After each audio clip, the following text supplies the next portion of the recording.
That's your plan for me. Friday evening had finally arrived, and for the first time all week, life seemed determined to be wonderfully ordinary. The sky outside glowed with the last streaks of sunset as I stood in my kitchen around 8 o'clock, tossing vegetables and strips of beef through a sizzling pan. Then, without warning, the flame vanished. I frowned, twisted the gas knob off and back on, and waited. Nothing. I tried again, with exactly the same disappointing result. Seriously? So much for a relaxing evening. Fortunately, the apartment still had an electric hot plate. It wasn't exactly my first choice, but it was better than abandoning dinner altogether. I switched it on, poured myself another splash of red wine, and let the pan slowly come back to life. While it heated, I wandered into the living room, dug my phone out of my handbag, and called building maintenance. Busy. That was unusual. Normally, they answered almost instantly, as though they were thrilled someone finally needed them. I shrugged, set a reminder to call again later, and figured it wasn't worth worrying about. After surviving an endless parade of demanding client meetings, I had earned this quiet evening. My plans were beautifully uncomplicated: homemade dinner, a glass of wine, old romantic comedies, and an ambitious attempt to recreate my mother's legendary chocolate eclairs. Legendary because everyone loved them. Dangerous because nobody could stop eating them. The pastry shells were already baking away inside my electric oven, one of the few benefits of the building's gradual move away from gas appliances. At least desserts still seemed safe. Earlier I'd escaped from my work clothes, swapping a stiff business shirt for a loose, flowing blouse that actually let me breathe. Instead of removing my makeup after work, I'd gone the opposite direction, adding softer eyeshadow, fresh lipstick, and a little extra effort. Why save looking nice for other people? My ponytail had also been promoted from the back of my neck to a high, playful style that somehow suited the evening better. Across the room, my heels waited beside a lightweight summer jacket, almost looking offended that I'd left them behind. They completed the outfit perfectly, but comfort was winning tonight. Dinner was finally ready.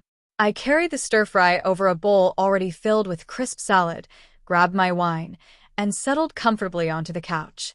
The second I sat down, my skirt attempted its usual rebellion by sliding considerably higher than I'd intended.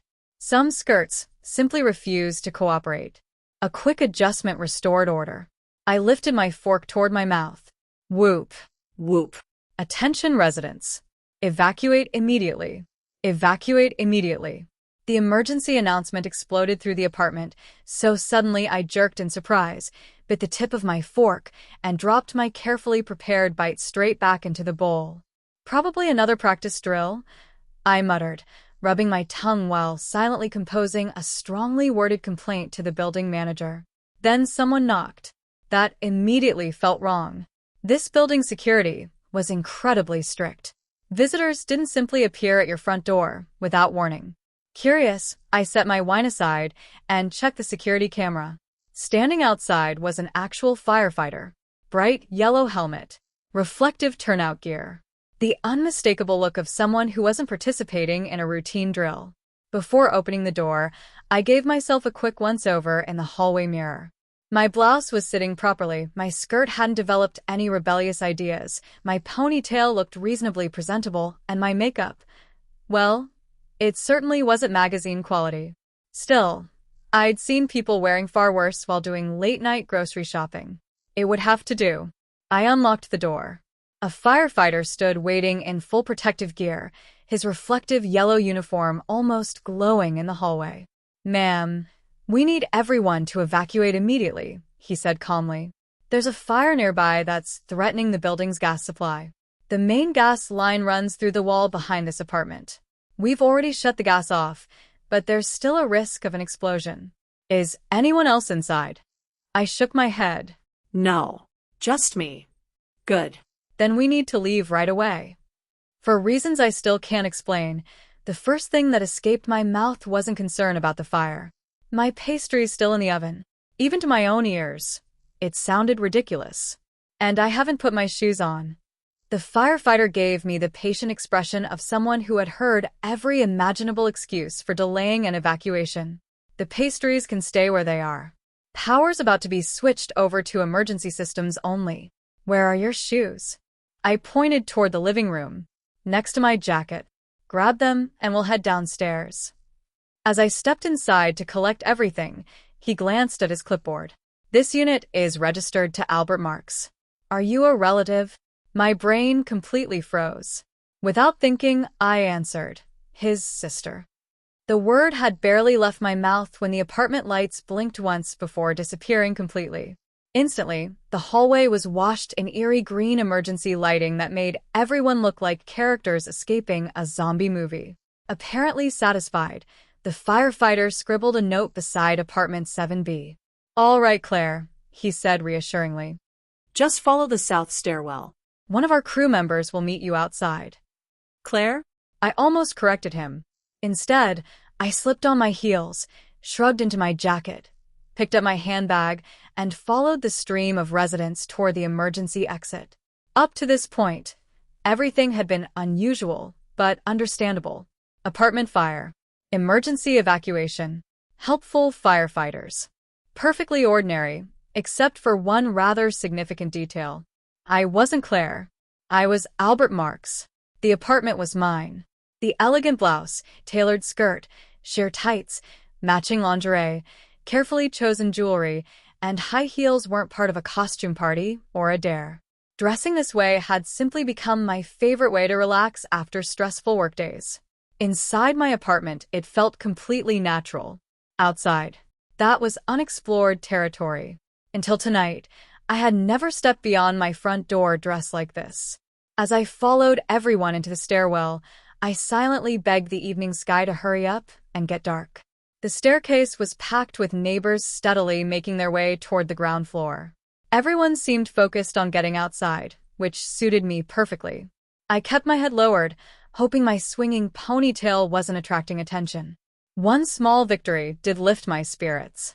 7 flights of stairs in heels, and I hadn't stumbled once. I decided to count that as an achievement. Unfortunately, any confidence disappeared the moment we reached the evacuation point. Residents were being directed into the park across the street. The entire area was illuminated by enormous portable floodlights that turned the night into broad daylight. So much for hiding in the shadows. To make matters worse, we were guided straight onto perfectly trimmed grass. Those heels had spent their entire existence walking across polished timber floors and soft carpet inside my apartment. Grass, I quickly discovered, was an entirely different challenge. Walking across the park in stilettos quickly became an adventure I never volunteered for. Every step felt like a negotiation with the ground. Sometimes the heel planted perfectly. Sometimes it disappeared into the grass. Sometimes it wobbled just enough to make me question every life decision that had brought me to this moment. I honestly couldn't understand why anyone would choose this footwear voluntarily. Eventually, I discovered a technique that was acceptable. Place the toe down first. Ease my weight forward. Pray the heels stayed above the soil. Repeat. It wasn't graceful, but it kept me upright. Whether anyone watching thought I looked elegant was another matter entirely. I eventually reached a patch of firmer ground near the edge of the gathering and stationed myself there, attempting to project the confidence of someone who regularly evacuated apartment buildings while wearing heels. The crowd, thankfully, offered plenty of distractions. Compared to some of my neighbors, I wasn't even close to being the strangest sight. One resident had escaped wearing bedroom slippers and carrying a potted fern like it was a treasured family member. Another appeared wrapped in nothing but a bath towel after being interrupted halfway through a shower, leaving a young police officer scrambling to find him something more appropriate to wear. Families clustered together. Older couples exchanged whispered theories about what had happened. Individuals wandered around collecting rumors faster than official updates. Mr. Henderson shuffled past in a thick bathrobe and striped pajama bottoms, cheerfully waving at everyone he recognized. I returned the gesture before realizing he wasn't actually waving at me specifically. Most of the men seemed unconcerned with appearances. Their conversations revolved around the fire, interrupted football games, and whether the building would let everyone back inside before bedtime. The women, however, observed the crowd differently. Their eyes lingered. They noticed details. They quietly evaluated outfits, expressions, and confidence with remarkable efficiency. A few glanced at me, smiled politely, and moved on. I responded with my best expression of effortless belonging. Surprisingly, It worked. at least mostly. Standing still in high heels soon proved almost more exhausting than walking in them. After 10 minutes, my calves began protesting, my toes declared open rebellion, and every muscle below my knees demanded immediate negotiations. I shifted my weight from one foot to the other, searching for relief that never really came. I had just started looking around for somewhere discreet to sit when a loudspeaker echoed across the park. Attention, residents from Level 7. Please gather here for a head count. Wonderful. So much for quietly disappearing into the background. Our floor warden emerged from the crowd carrying her clipboard with the authority of someone leading a military inspection. Joan. Always impeccably organized. Probably in her late 50s, wearing a perfectly cut bob, reading glasses hanging neatly around her neck, and the unmistakable confidence of a woman who remembered everyone's apartment number, knew exactly where every missing delivery had gone, and probably balanced her checkbook for fun. She spotted me almost immediately. "Claire, dear. Over here." Apparently the firefighters had passed along the name I'd invented. I forced myself to smile as naturally as possible while every internal alarm bell rang at full volume. As I approached, Joan's eyes carefully traveled from my heels to my blouse, then to my face before briefly settling on the way I was standing, almost as though she were quietly checking whether I felt comfortable in every part of the outfit. Then something unexpected happened. She smiled. A genuine, reassuring smile. Leaning in just enough that only I could hear, she murmured, "You're doing wonderfully." For a heartbeat, my pulse stopped. She knew. Somehow she knew. But there wasn't the slightest hint of judgment in her expression. Only reassurance. Only kindness. The silent message was unmistakable. "Relax. You're safe." Holding my jacket a little closer across my front, I stepped beside her while she clicked her pen and returned to her clipboard. All business, once again. Joan scanned her clipboard one more time before lifting her eyes to me. "Just one last thing," she said pleasantly. "You're Claire, Albert's sister, correct?" Anyone listening would have heard nothing unusual, but the look she gave me carried an entirely different conversation. "I know the truth. I'm not going to embarrass you. Just go with it." I swallowed and nodded. "That's right." "Wonderful." She wrote my name with an almost theatrical flourish, as though signing something far more important than an attendance sheet. It felt oddly comforting, like she'd quietly decided I was under her protection. Before I could breathe easily, a couple of neighbors wandered over. Elise from 7D tilted her head thoughtfully. "I never realized Albert had a sister." I offered the first explanation that came to mind. "He isn't exactly the type to talk much about family." She considered that for a moment. Fair point. Her boyfriend, Mark, simply smiled politely, clearly seeing me as a complete stranger. Elise wasn't quite so easily convinced. She studied me the way only another woman could, taking in my hairstyle, outfit, makeup, and expression in one efficient glance. "So, you're really Albert's sister?" "Yes." The answer came out smoother than I expected. "Claire." She repeated the name slowly. "And Albert isn't here?" No. "Just me." Technically true. Conveniently incomplete. She frowned slightly. "Funny, you don't resemble him at all." I had absolutely no response prepared for that. Should I have been offended? Or relieved? Thankfully, Joan rescued me before the conversation wandered any further. She clapped her hands once to gather everyone's attention.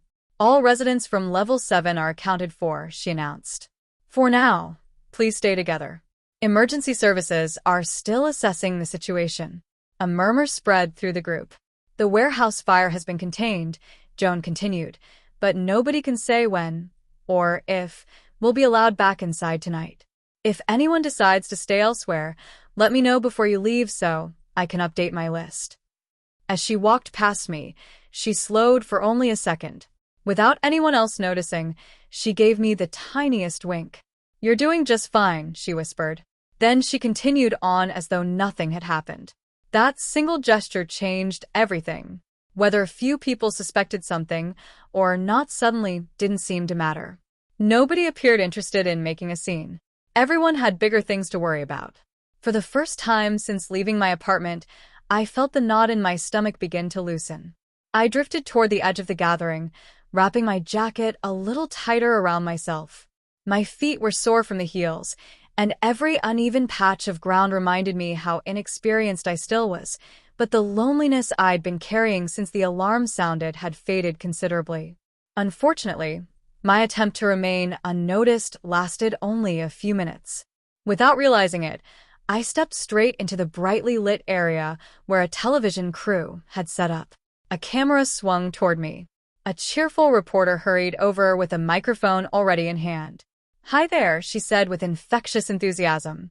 "I'm Michelle from Channel 5. Would you mind answering a couple of questions for our live coverage?" My brain immediately stopped cooperating. Brilliant. A masterpiece of public speaking. I awkwardly brushed an imaginary strand of hair away from my face while searching desperately for an excuse. Michelle smiled warmly.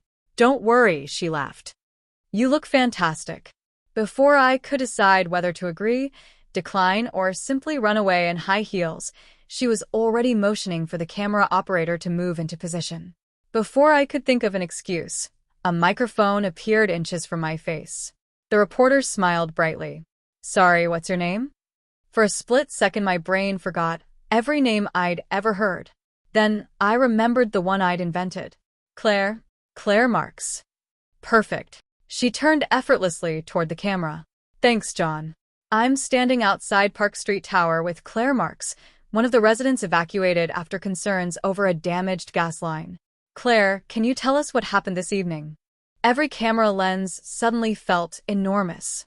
Somewhere out there, complete strangers were probably watching me live. I cleared my throat. I was cooking dinner when the gas suddenly stopped working. A little while later, the firefighters came to my apartment and told everyone to evacuate, so that's exactly what I did. "Were you scared?" I considered the question. Honestly, I was more disappointed than frightened. She raised an eyebrow. "My dinner was almost finished," I admitted, "and I'd already started baking eclairs." That earned a laugh. "I have to say," she continued, smiling, "you managed to evacuate looking incredibly stylish. Not everyone would face an emergency in high heels." I instantly became aware of everything I was wearing. The fitted skirt, the soft blouse, the heels balancing me just well enough to avoid disaster. Even the way I was standing suddenly felt suspicious. I smiled anyway. There wasn't really time for a wardrobe change. "What was going through your mind when you had to leave so quickly?" "The firefighters handled everything brilliantly," I replied. At this point, I'm mostly hoping my eclair survived the experience. She laughed again. "I think everyone watching is rooting for those pastries now." Turning back toward the camera, she finished the segment with practiced enthusiasm. "So there you have it. Claire Marks is hoping tonight's biggest casualty isn't her homemade dessert. Back to you in the studio." The camera light blinked off. Immediately, the atmosphere relaxed. The reporter offered me a genuine smile. "Thanks for that," she said. "You were surprisingly comfortable on camera." I almost laughed. "If only you knew." She tilted her head. "We may come back later for another interview, if things develop." "I'm only visiting for the weekend," I improvised. "That's a shame," she replied. "Take care." The crew moved on to find someone else to interview, leaving me standing alone beneath the floodlights. I blinked. A few minutes earlier, I'd been quietly eating dinner. Now I'd just appeared on live television while dressed as Claire. Life had become remarkably strange. As the evening stretched on, it became obvious nobody would be returning to the building anytime soon. Emergency crews were still working, and eventually an official announced that temporary accommodation had been arranged for all displaced residents. A line of buses pulled up outside the park. I climbed aboard and found a seat near the back, watching the city lights drift past as we drove toward a nearby hotel.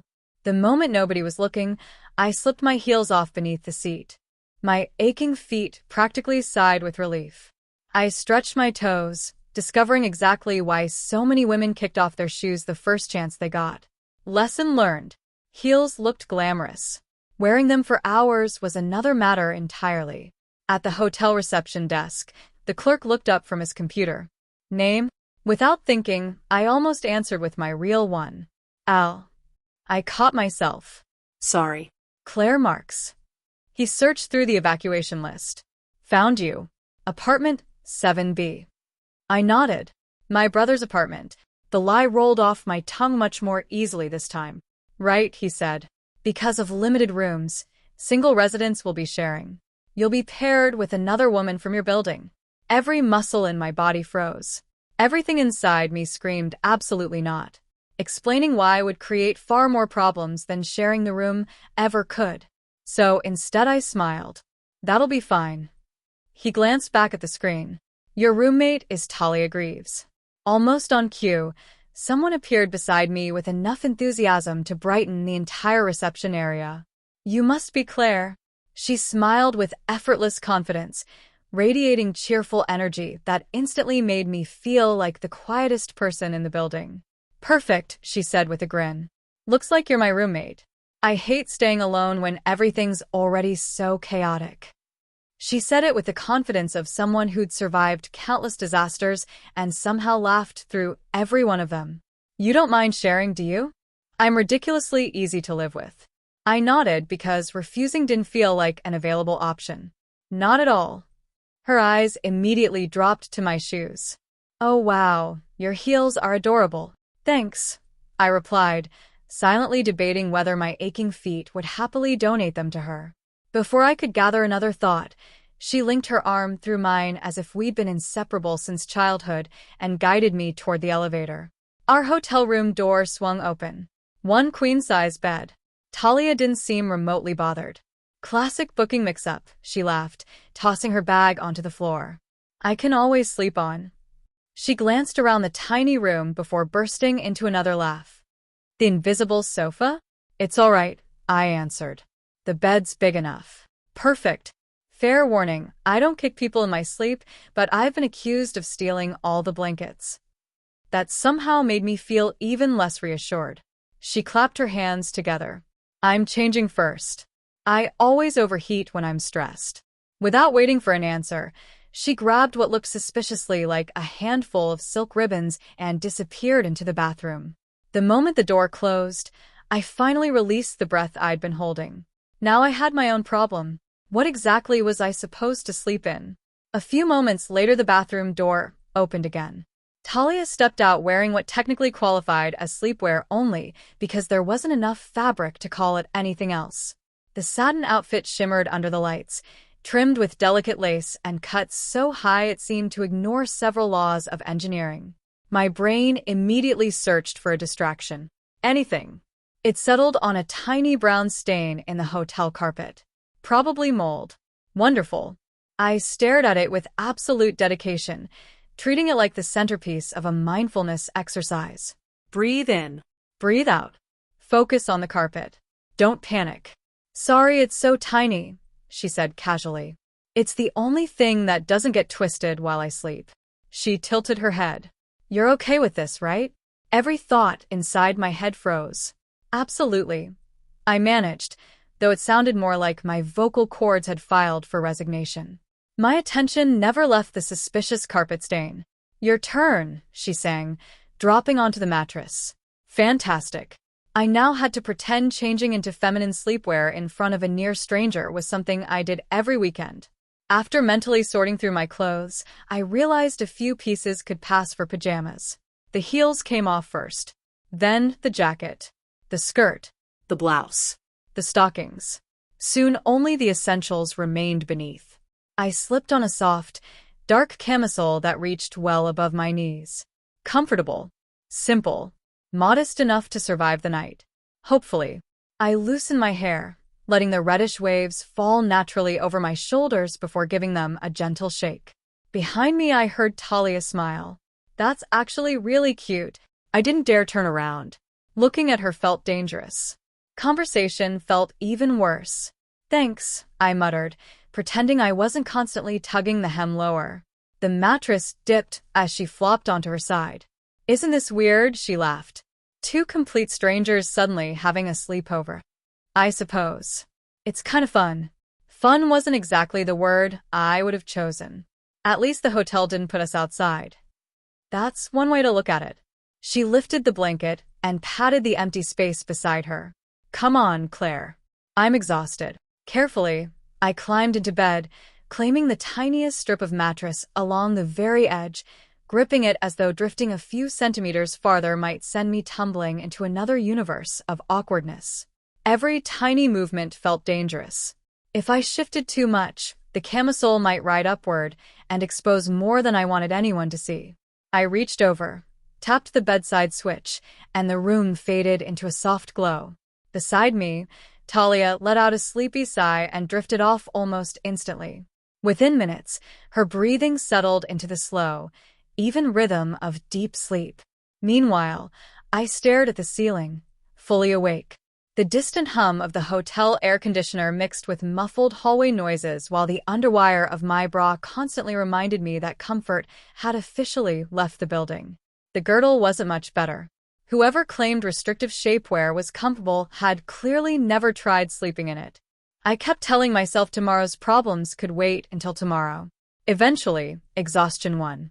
Morning sunlight filtered through the curtains, warming the room enough to pull me gently awake. For one blissful second, everything felt peaceful. Then reality hit. Talia had somehow migrated across the bed during the night. One arm rested comfortably across my stomach, her leg draped lightly over mine, and her cheek was nestled against my camisole, as though we'd planned it that way. My heart nearly stopped. I didn't move. Instead, I mentally checked every possible disaster. The camisole was still where it belonged. The girdle hadn't shifted.